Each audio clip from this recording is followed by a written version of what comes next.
judge. I'm joined once again by Brad McMillan, who was at the courthouse today when the shooting took place. Also, Lise Wheel, who's a former federal prosecutor and also current Fox News legal analyst. And we're also joined right now from Austin, Texas, defense attorney Courtney Anderson. She's an expert in workplace violence. And Courtney, this shooting hits a little bit close to home for you, doesn't it?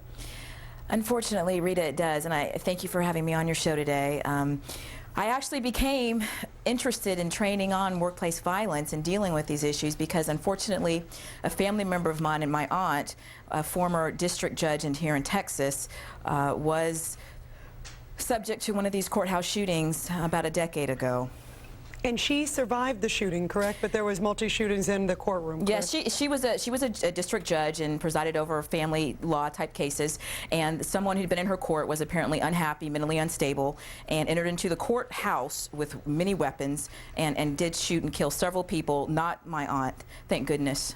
And what do you think happened to this guy as an expert? We talked to someone who knew him, said he was a nice guy, affable, but the one thing the person told me before we actually got on the show, I spoke with him on the phone, he said something just snapped. He broke up with his ex-girlfriend, and he said 2 weeks later, apparently, he assaulted her, that something maybe just happened with this breakup when she ditched him. Yeah, absolutely. And one of the things that I do when I go around and train on workplace violence is I warn people.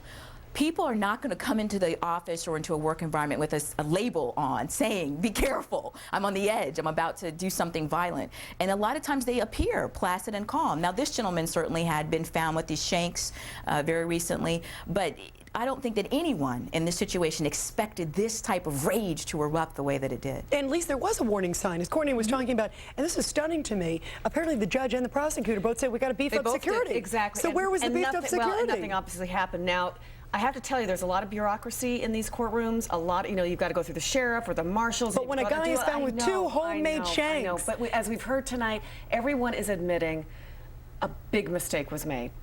And it's probably going to rest at the sheriff's level because they were warned.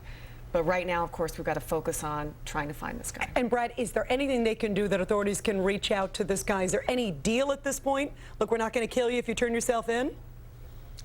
Well, of course, they're always going to make that offer at this point, and I don't believe the police want to harm the suspect. You always want to bring a suspect in alive if you possibly can. Brad, you got 5 seconds. I'm sorry, if you could hurry it up. Yeah, I don't think it's a deal necessarily, but I'm certain that the authorities want to bring him in alive. All right, guys, thank you very much, all of you stick with us. We appreciate it. Fox News Live continuing coverage of justice under attack, and the search for a killer on the loose continues in a moment.